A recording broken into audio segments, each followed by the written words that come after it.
that got a lot of head nodding was to limit big box development. Now, we've taken a couple runs at that while I've been here.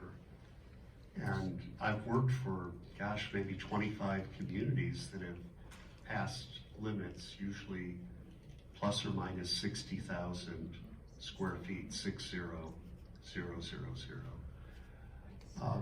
When those limits were put to referendum here, they narrowly were defeated.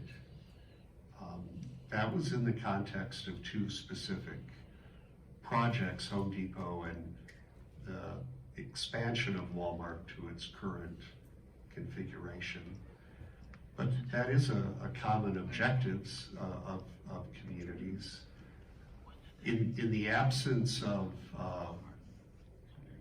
that complete ban, we did divide the commercial zoning districts and the comp plan categories into neighborhood scale districts and categories and community scale, which would allow those uses. But I'm wondering how you feel about that kind of a statement in the plan.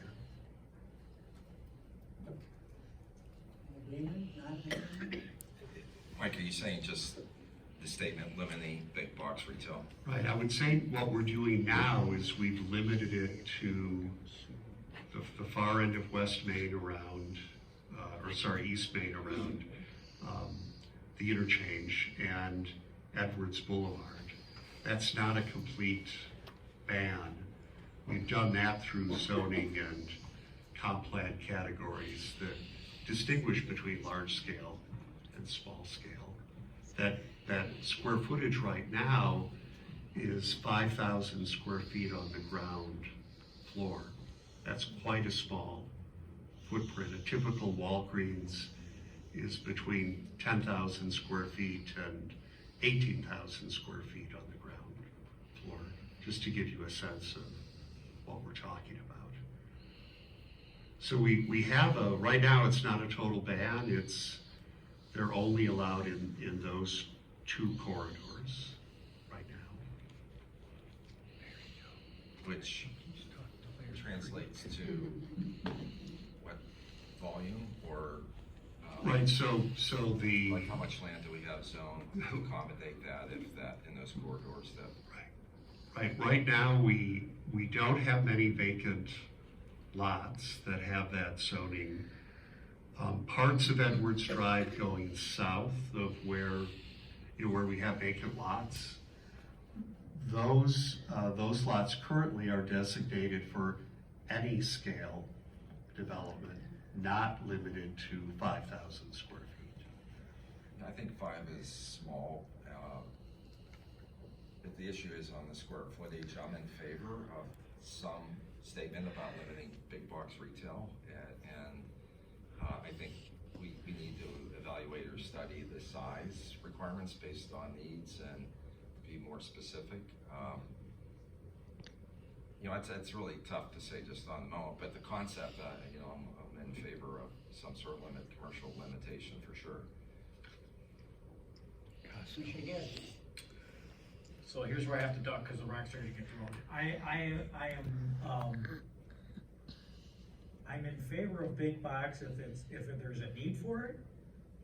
If you go out to Walgreens, if you go to Home Depot, if you go to Walmart, just about any time they're open, packed constantly. I go to Home Depot 2 or 3 times a week. It's just packed. So I would be in favor of big box if it was needed. Now, how do we know if it's needed? I don't know.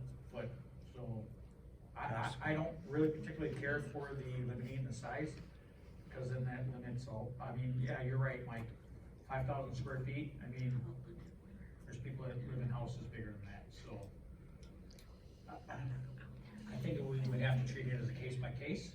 I would be in favor of that, but I would not be in favor of limiting to a certain square footage.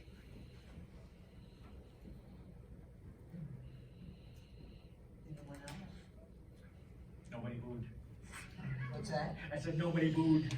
And so the approach we have now is I would say to direct large-scale commercial development to either where it already is, or in the future could extend southward on Edwards Boulevard. Brad, how big was the Magic Theater? 50 by 150. For so that's- $49.95, it was just under 5,000. Yeah. So that'll give you some perspective of what 5,000 looks like. And I would say we arrived at 5,000 not based on, I should say it positively, that 5,000 square feet would be acceptable near the downtown, as a neighborhood, convenience store or family restaurant. We arrived at 5,000 square feet as, well, something this big or smaller would be acceptable in any commercially zoned location.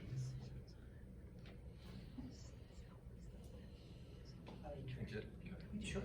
John, I was just going to add that, you know, it's been well documented that the big box retail's basically wiped out small town America. I'm aware of that. But rather than having a small business owner that retains the dollars in the community that live here, they're the owner of the company. You know, the big box, it's a corporate store, so you maybe have a GM making 80, 90,000 a year, but all the revenue really goes to the stockholders outside the area. And so, you know, we already do have some. I'm not sure how long they've been here with all the different plazas. I calculated about 80 acres worth of large plazas. And we do have, you know, several big box retailers here. I'm not sure what the need would be for them, but there's always the direct competition with the local business owners that it makes it really a tough issue. And I agree with that. The difference is, downtown Lake Geneva is more of a tourist town. I consider it more of a tourist town. It's my hometown, but obviously we cater to tourists. A lot of those businesses downtown, t-shirt shops, fudge shops, stuff like that. I don't see a big box running them out of town. Yeah, there are some businesses downtown that are sitting empty right now. I would like to see a study on that. I think it's more due to the cost of renting the space than it is really a Home Depot or whatever running them out of town. But I do agree that. Well, I agree, you have a good point too. Yeah, okay. Mr. Seidman? Well, so we have the alternative approach that we've been using, which is more a mapping approach in certain limited areas. Big boxes potentially allowed, and others it can't even be considered. So I guess that's how we've been dealing with it historically here.